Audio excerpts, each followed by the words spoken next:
ॐ वर्णानामर्थसङ्गानां रसानां छन्दसामपि मङ्गलानां च कर्तारो वन्दे वाणीविनायको नारायणं नमस्कृत्य नरं चैव नरोत्तमं देवीं सरस्वतीं व्यासं ततो जयमुदीरयेत्।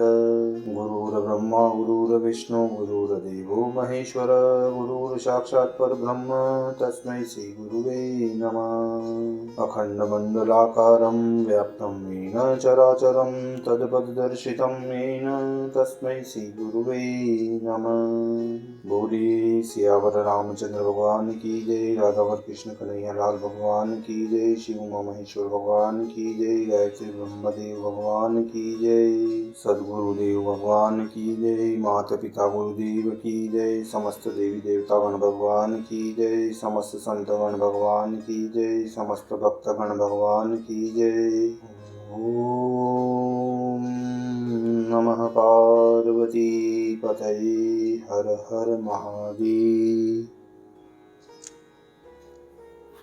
तो मित्रों और आप सभी श्री मार्कंडी पुराण के श्रेष्ठ रसिक जनों श्रोतागणों, अब तक हमने श्री मार्कंडी पुराण की कथा को नियमित रूप से क्रमबद्ध रूप से श्रवण किया है, कीर्तन किया है, मनन किया है, भजन किया है।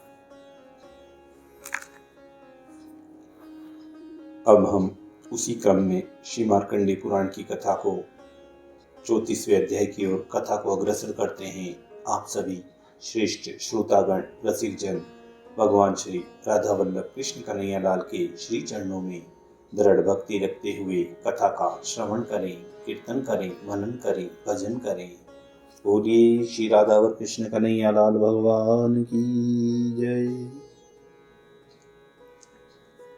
तो मार्कंडे मुनि और कौष्टुकी मुनि के मध्य में बहुत मधुर संवाद चल रहा है और उसी संवाद के अंतर्गत कौष्टुकी मुनि बोलते हैं कि हे महामुने, हे मार्कंडे जी, आपने मेरे प्रश्न के अनुसार पृथ्वी, समुद्र आदि की स्थिति तथा प्रमाण आदि का भलीभांति वर्णन किया।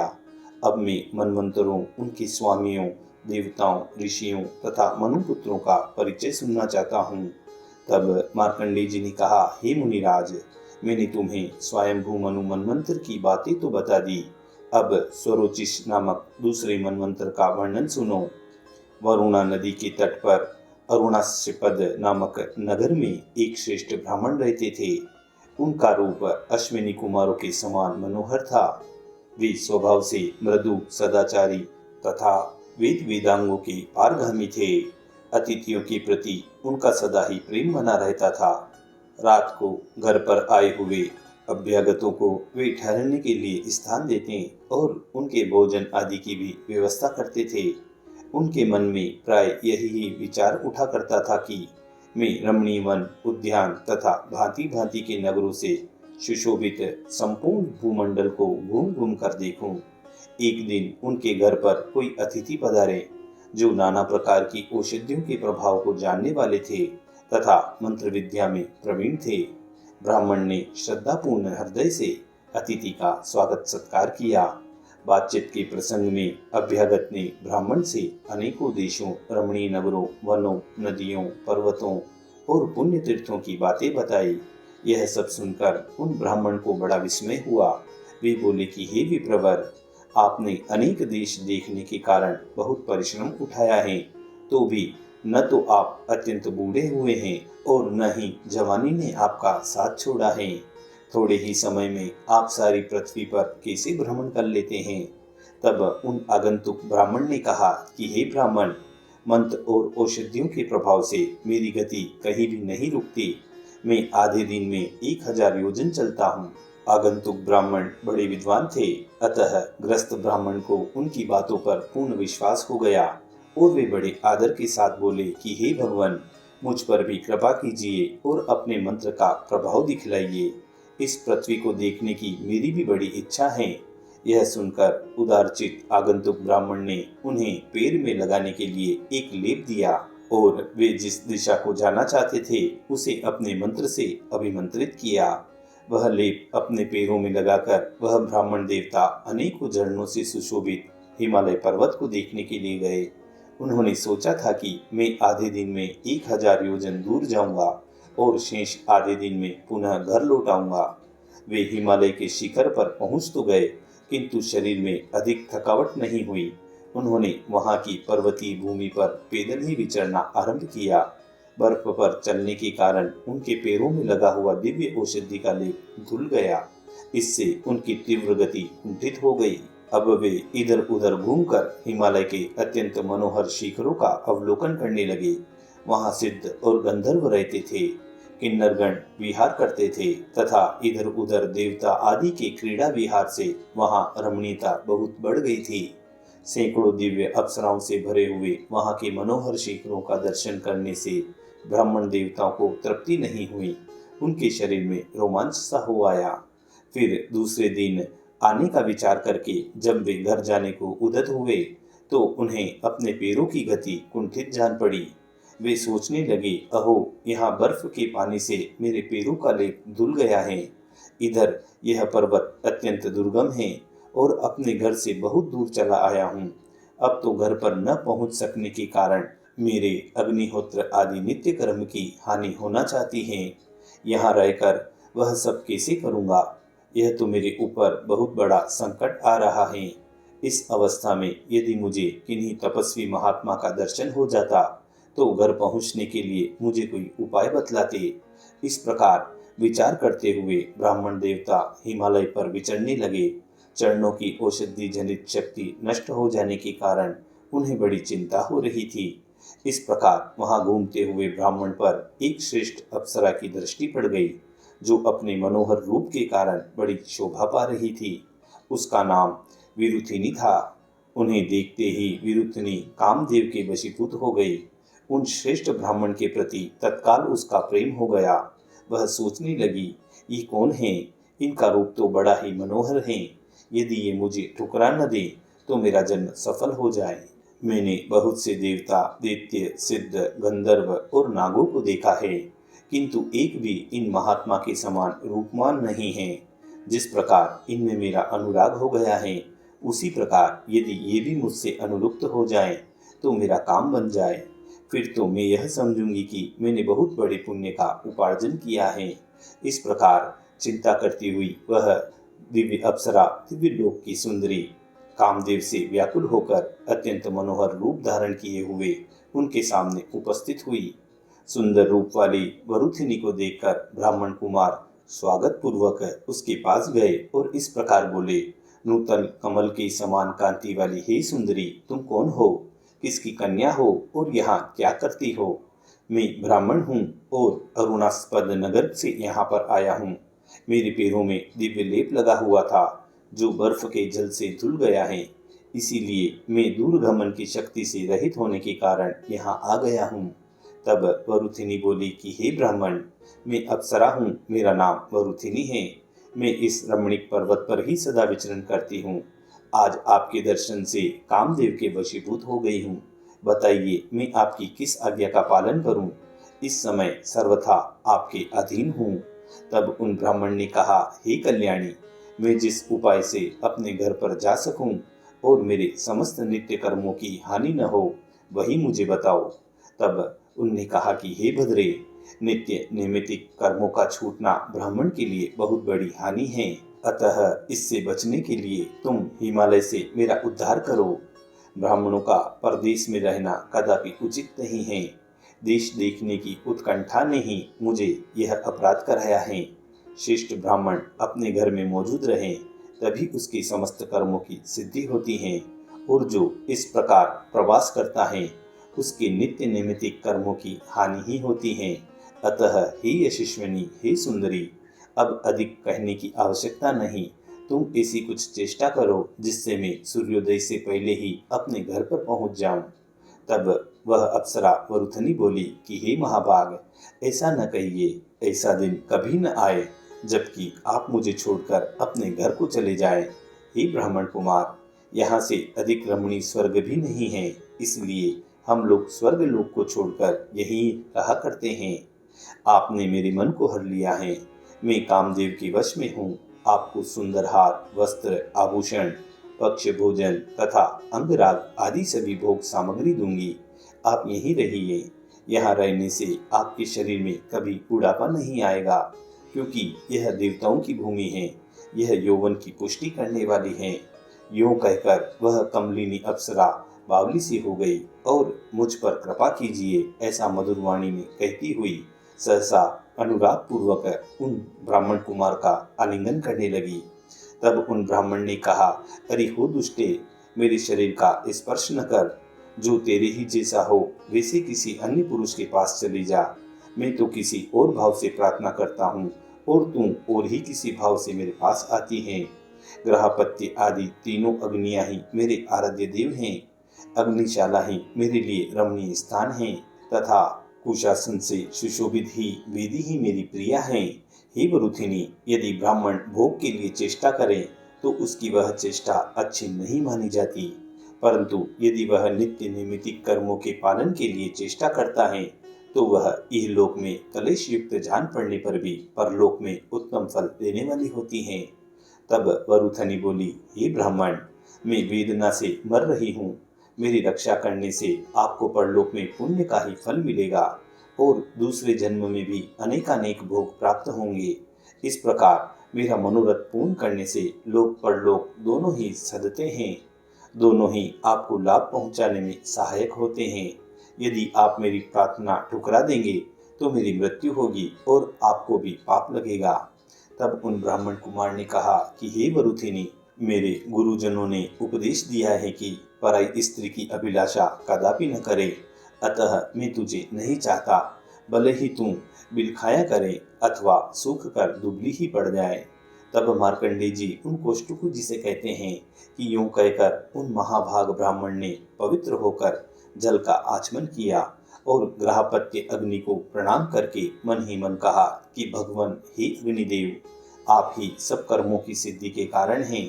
आपसे ही आहवनीय और दक्षिणाग्नि का प्रादुर्भाव हुआ है। आपको तृप्त करने से देवता वृष्टि करते हैं और अन्न आदि की वृद्धि में कारण बनते हैं। अन्न से ही संपूर्ण जगत का जीवन निर्वाह होता है और किसी से नहीं। इस प्रकार आपसे ही जगत की रक्षा होती है। इस सत्य के प्रभाव से मैं सूर्यास्त होने से पहले ही अपने घर पहुंच जाऊं। यदि कभी ठीक समय पर मैंने वैदिक कर्म का परित्याग न किया हो तो इस समय इस सत्य के प्रभाव से मैं आज घर पहुंचकर सूर्य डूबने से पहले ही सूर्य को देख लूं। यदि कभी मेरे मन में पराय धन तथा पराई स्त्री की अभिलाषा न हुई हो तो मेरा यह मनोरथ तुरंत सिद्ध हो जाए। ब्राह्मण कुमार के ऐसा कहने पर उनके शरीर में ग्रहपत्य अग्नि ने प्रवेश किया। फिर तो वे ज्वालाओं के बीच में प्रकट हुए मूर्तिमान अग्निदेव की भांति उस प्रदेश को प्रकाशित करने लगे। उधर उन तेजस्वी ब्राह्मण के प्रति उनकी ओर देखती हुई उस देवांगना का अनुराग और भी बढ़ गया। अग्निदेव के प्रवेश करने पर वे ब्राह्मण कुमार जैसे आए थे उसी प्रकार तुरंत वहां से चल दिए और एक ही क्षण में घर पहुंचकर उन्होंने शास्त्रोक्त विधि से सब कर्मों का अनुष्ठान पूरा किया। उनके चले जाने के बाद उस सर्वांग सुंदरी अप्सरा ने लंबी लंबी सांसें लेकर शेष दिन और रात्रि व्यतीत की। उसका हृदय ब्राह्मण के प्रति पूर्ण रूप से आसक्त हो गया था। वह बारंबार आहें भरती, हाहाकार करती, रोती थी और अपने को मंदभागिनी मानकर धिक्कारती थी। उस समय उनका मन आहार विहार सुरमय वन तथा रमणी कंदराओं में भी सुख नहीं पाता था। हे मुनिराज, कली नाम का एक गंधर्व था जो पहले से ही वरुथनी में आसक्त हो रहा था, किंतु उस अप्सरा ने उसको फटकार दिया था। उस दिन उस गंधर्व ने उस वरुथनी को विहरणी की अवस्था में देख लिया तो मन ही मन विचार किया, क्या कारण है जो आज वरुथनी इस पर्वत पर लंबी सांसें खींचती हुई मलान मुख से विचर रही है। इसका रहस्य जानने के लिए कली ने उत्कंठा पूर्वक बहुत देर तक ध्यान लगाया और समाधि के प्रभाव से उसने सब बातों को भली भांति जान लिया कि कैसे ब्राह्मण से मुलाकात हुई और कैसे ब्राह्मण ने उसका त्याग कर दिया था। इसके बाद उस कली गंधर्व ने सोचा, अब समय बिताने की आवश्यकता नहीं। यह वरुथनी एक मनुष्य पर आसक्त हुई है। उसका रूप धारण कर लेने पर यह निश्चय ही मेरे साथ रमण करेगी, अतः इसी उपाय को कार्य में लगाऊं। ऐसा निश्चय करके उस कली गंधर्व ने अपने प्रभाव से ब्राह्मण का रूप धारण कर लिया और जहाँ वरुथनी बैठी थी उधर ही विचरण करने लगा। उसे देखकर उस सुंदरी के नेत्र प्रसन्नता से खिल उठे। वह पास आकर बारंबार कहने लगी कि हे ब्राह्मण कुमार, प्रसन्न होइए, प्रसन्न होइए। आपके त्याग देने पर मैं अपने प्राणों का परित्याग कर दूंगी, इसमें तनिक भी संदेह नहीं है। यदि ऐसा हुआ तो आपको अत्यंत कष्टदायक पाप लगेगा और आपकी संपूर्ण क्रियाएं भी नष्ट हो जाएगी। यदि आपने मुझे अपनाया तो मेरी जीवन रक्षा से होने वाला धर्म आपको अवश्य प्राप्त होगा। तब वह कली गंधर्व जो ब्राह्मण का रूप धारण कर रखा था, उसने कहा कि हे सुंदरी, क्या करूं?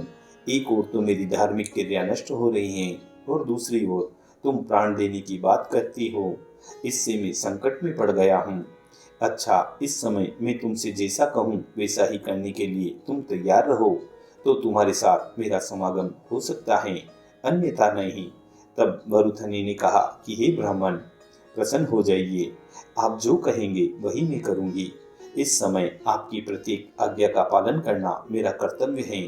तब वह कली गंधर्व बोला कि हे सुंदरी, संभोग के समय तुम आंखें बंद किए रहो, मेरी ओर दृष्टि न डालो तो मेरे साथ तुम्हारा संसर्ग हो जाएगा, हो सकता है। तब वरुथनी ने कहा, ऐसा ही होगा, आपका कल्याण हो, आप जैसा चाहते हैं वैसा ही हो। मुझे इस समय सब प्रकार से आपकी आज्ञा के अधीन रहना है। मार्कंडे जी उन कौष्टुक मुनि से कहते हैं कि हे कौष्टुकी, तदंतर वह गंधर्व वरुथनी के साथ पुष्पित काननों से सुशोभित पर्वत के मनोहर शिखरों पर, सुंदर सरोवरों में, रमणीय कंदराओं में, नदियों के किनारे तथा अन्य मनोरम प्रदेशों में आनंद पूर्वक विहार करने लगा। संभोग के समय वरुथनी अपनी आंखें बंद कर लेती और ब्राह्मण के तेजस्वी स्वरूप का चिंतन किया करती थी। तत्पश्चात समय अनुसार ब्राह्मण के स्वरूप का ध्यान करते करते उस अप्सरा ने गंधर्व के वीर्य से गर्भ धारण किया। वरुथनी को गर्भिणी जानकर ब्राह्मण रूपधारी गंधर्व ने उसे आश्वासन दिया और प्रेम पूर्वक उससे विदा लेकर वह गंधर्व अपने घर चला गया। गर्भ की अवधि पूर्ण होने पर प्रज्वलित अग्नि की भांति तेजस्वी बालक का जन्म हुआ, मानो सूर्य अपनी किरणों से संपूर्ण दिशा को प्रकाशित कर रहा हो। वह बालक भगवान भास्कर की भांति स्वरोचिष अपनी किरणों से सुशोभित हो रहा था, इसीलिए वह स्वरोचिष नाम से ही विख्यात हुआ। वह महान सौभाग्यशाली शिशु अपनी अवस्था और सद्गुणों के साथ ही प्रतिदिन उसी प्रकार बढ़ने लगा जैसे चंद्रमा अपनी कलाओं के साथ शुक्ल पक्ष में दिनों दिन बढ़ते रहते हैं। महाभाग स्वरोचिष ने क्रमशः वेद, धनुर्वेद तथा अन्य विद्याओं को ग्रहण किया।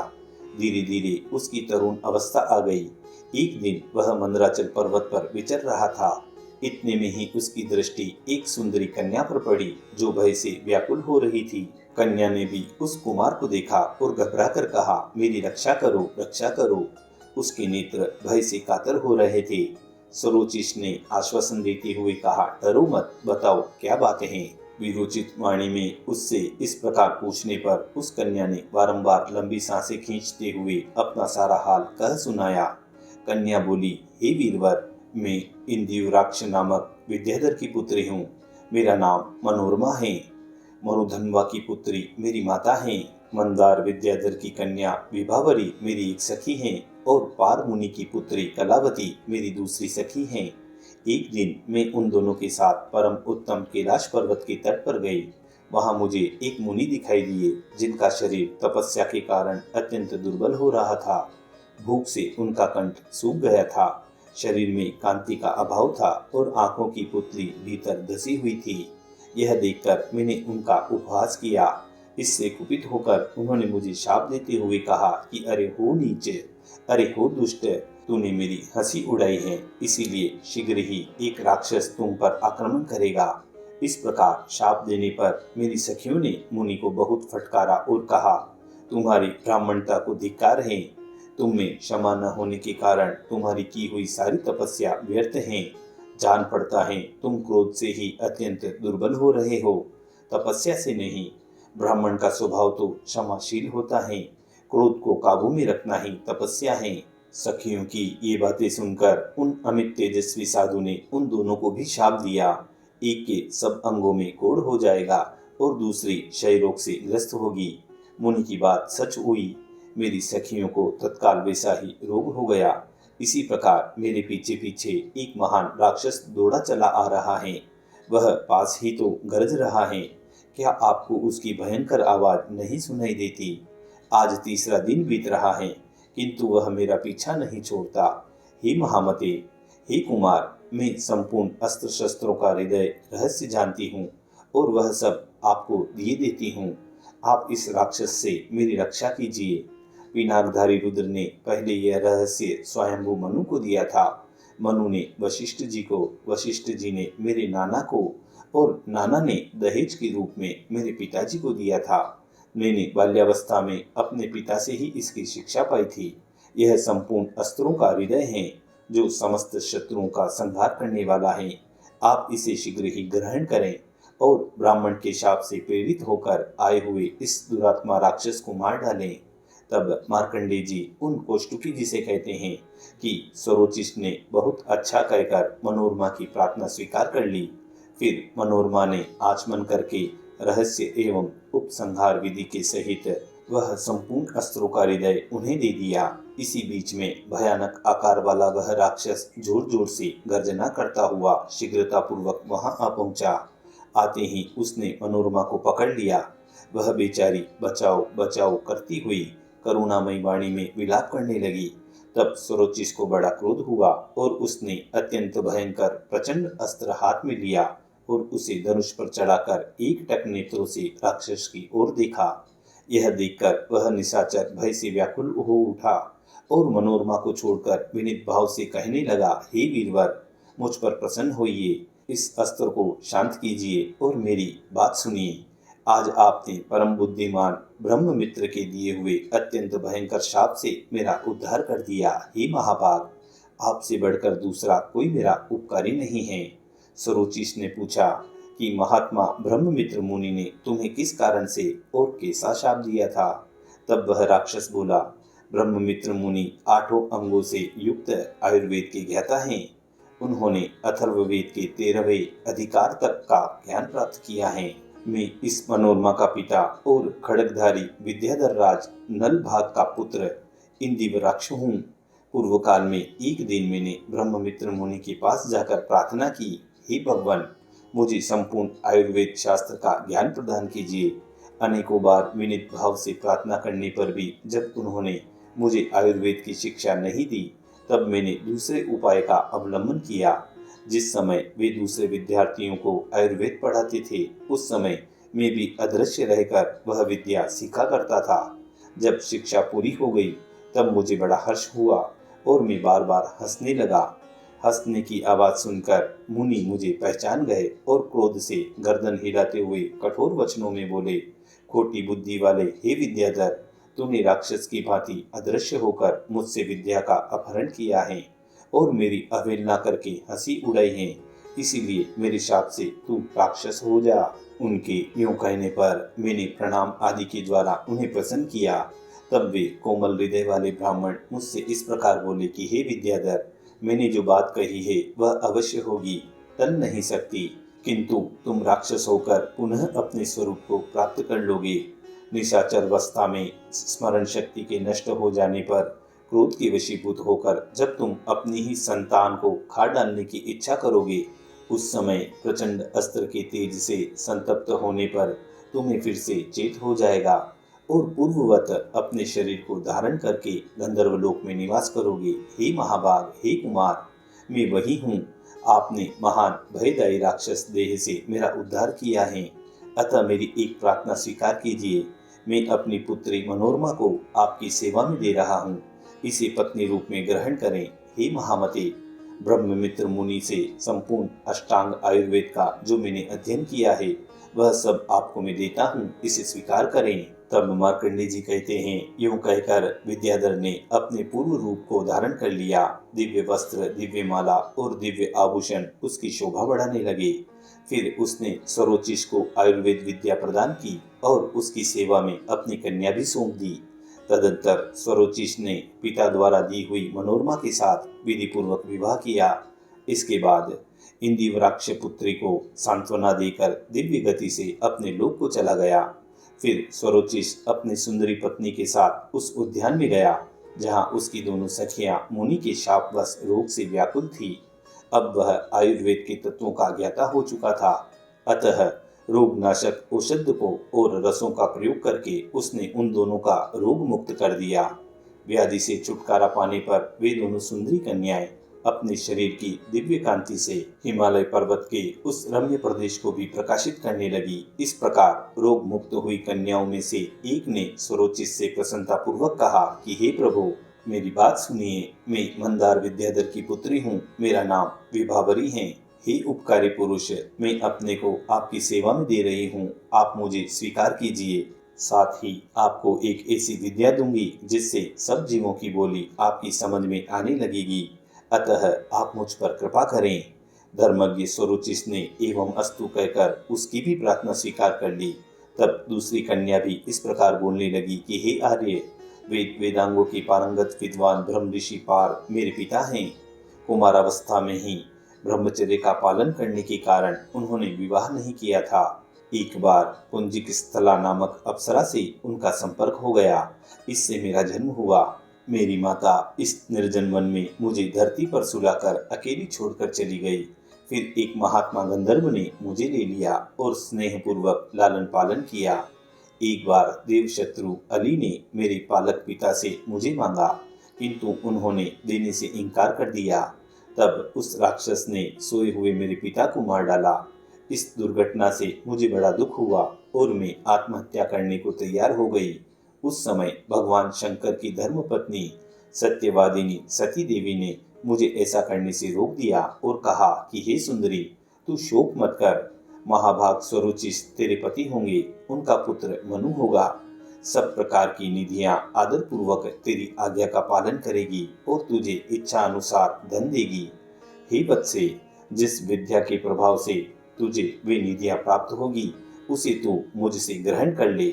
यह महापद्म पूजित पद्मिनी नाम की विद्या है। सत्यपारायणा दक्ष कन्या सती ने मुझसे ऐसा ही कहा था। निश्चय ही आप स्वरोचिष हैं। आज मैं अपने प्राणदाता को वह विद्या और यह शरीर अर्पण करती हूँ। आप प्रसन्न होकर मुझे भी स्वीकार करें। कलावती की यह प्रार्थना सुनकर स्वरोचिष ने एवं अस्तु कहा।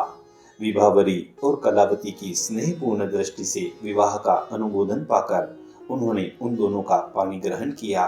फिर अपनी तीनों पत्नियों के साथ वे रमणीय वनों में तथा झरनों से सुशोभित गिरिराज के शिखर पर विहार करने लगे। स्वरोचिष ने 600 वर्षों तक उन स्त्रियों के साथ रमण किया। वे धर्म का विरोध न करते हुए संपूर्ण धार्मिक क्रियाओं का अनुष्ठान करते और विषयों को भी भोगते थे। तदंतर स्वरोचिष के विजय, मेरुनंद तथा महाबली प्रभाव ये 3 पुत्र हुए। इंदिवर की पुत्री मनोरमा ने विजय को जन्म दिया। विभावरी के गर्भ से मेरुनंद और कलावती के गर्भ से प्रभाव उत्पन्न हुए थे। संपूर्ण भोगों की प्राप्ति करने वाली जो पद्मिनी नाम की विद्या थी, उसके प्रभाव से स्वरोचिष ने अपनी तीनों पुत्रों के लिए 3 नगर बनाए। पूर्व दिशा में कामरूप नामक पर्वत के ऊपर विजय नाम का नगर बसाया और उसे अपने पुत्र विजय के अधिकार में दे दिया। उत्तर दिशा में मेरुनंद के लिए नंदवती नाम की पुरी बनवाई, जिसकी 4 दीवारी बहुत ऊंची थी। कलावती के पुत्र प्रभाव के लिए दक्षिण देश में उन्होंने ताल नामक नगर बसाया। इस प्रकार तीनों नगरों में तीनों पुत्रों को रखकर पुरुष श्रेष्ठ स्वरोचिष अपनी पत्नियों के साथ अत्यंत मनोहर प्रदेशों में विहार करने लगे। एक दिन वे हाथ में धनुष लिए वन में घूम रहे थे। उस समय उन्हें बहुत दूर पर एक सुअर दिखाई दिया। उसे देखकर उन्होंने धनुष खींचा। इतने में ही एक हिरणी उनके पास आकर बोली कि हे वीरवर, आप कृपा करके मुझ पर ही बाण मारिए। इस सुअर को मारने से क्या लाभ, मुझको ही तुरंत मार गिराइए।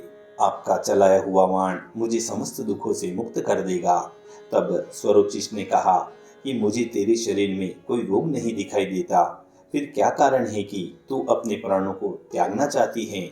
तब वह मृगी उनसे बोली, जिस पुरुष में मेरा चित्त लगा हुआ है उसका मन दूसरी स्त्रियों में आसक्त है, अतः उसके बिना मेरी मृत्यु निश्चित है। ऐसी दशा में बाणों की चोट सहने के सिवा मेरे लिए यहाँ दूसरी कौन सी दवा होगी? तब स्वरोचिष ने कहा, हे भीरू, वह कौन सा पुरुष है जो तुझे नहीं चाहता, अथवा किसके प्रति तेरा अनुराग है, जिसे न पाने के कारण तू अपने प्राण त्याग देने को तैयार हो गई है? तब वह मृगी बोली, हे आर्य, आपका कल्याण हो। मैं आपको ही प्राप्त करना चाहती हूँ। आपने ही मेरा चित्त चुरा लिया है, इसीलिए मैं स्वेच्छा से मृत्यु का वरण करती हूँ। आप मुझको बाण मारिए।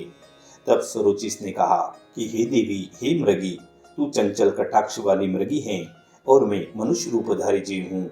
फिर मेरे जैसे पुरुष का तेरे साथ किस प्रकार संयोग हो सकता है? तब वह मृगी बोली, यदि मुझ में आपका चित्त अनुरक्त हो तो मेरा आलिंगन कीजिए।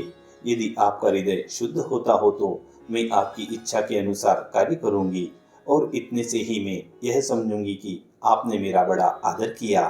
मार्कंडेय जी कहते हैं कि हे कौष्टुकी, तब स्वरोचिष ने उस हिरणी का आलिंगन किया। फिर तो वह तत्काल दिव्य रूप धारिणी देवी के रूप में प्रकट हो गई। यह देखकर स्वरोचिष को बड़ा विस्मय हुआ। उन्होंने पूछा, तुम कौन हो? वह प्रेम और लज्जा से कुंठित होकर वाणी में बोली कि हे महामते, हे कुमार, मैं इस मन की देवी हूँ। देवताओं के प्रार्थना करने पर मैं आपकी सेवा में आई हूँ। आप मेरे गर्भ से मनु को उत्पन्न कीजिए। वन देवी के यूं कहने पर स्वरोचिष ने उसके गर्भ से तत्काल ही अपने जैसा तेजस्वी पुत्र उत्पन्न किया, जो समस्त शुभ लक्षणों से सुशोभित था। उसके जन्म लेते ही देवताओं के यहाँ बाजे बजने लगे, गंधर्व राज गाने लगे और अप्सराएं नाचने लगी। नाग और तपस्वी ऋषि जल के छींटों से उस बालक का अभिषेक करने लगे। देवताओं ने उसके ऊपर चारों ओर से फूलों की वृष्टि की। उसके तेज को देखकर पिता ने उनका नाम द्युतिमान रखा, क्योंकि उसकी द्युति से संपूर्ण दिशाएं प्रकाशित हो रही थी।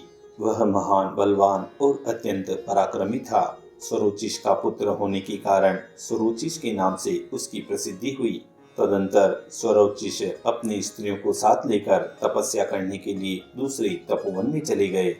वहां उनके साथ घोर तपस्या करके समस्त पापों से रहित होकर वे निर्मल लोकों को प्राप्त हुए। तत्पश्चात भगवान प्रजापति ने उस स्वरोचिष के पुत्र द्युतिमान को मनु के पद पर प्रतिष्ठित किया। अब उनके मनवंतर का वर्णन सुनो। स्वरोचिष मनवंतर में पारावत और तुषित नाम के देवता तथा विपश्चित नाम के इंद्र हुए। ऊर्ज, तंबर, प्राण, दतुली, ऋषभ, निश्चर तथा अर्ववीर, यही उस समय के सप्तऋषि थे। महात्मा स्वरोचिष के चैत्र और किमपुरुष आदि 7 पुत्र हुए, जो महान पराक्रमी और पृथ्वी के पालक थे। जब तक स्वरोचिष मनवंतर था, तब तक उन्हीं के वंश में उत्पन्न हुए राजाओं ने सारी पृथ्वी का राज्य भोगा। उनका मनवंतर ऋति कहलाता है। स्वरोचिष और स्वरोचिष के जन्म और चरित्र का श्रवण करके श्रद्धालु मनुष्य सब पापों से मुक्त हो जाता है। इस प्रकार श्री मार्कंडेय जी और कौष्टुकी मुनि के मध्य में बहुत मधुर संवाद हो रहा है, और इसी संवाद के साथ इस मार्कंडेय पुराण के 34वें अध्याय की यहाँ पूर्णता व समाप्ति होती है। बोलिए श्री कृष्ण कन्हैया लाल भगवान की जय।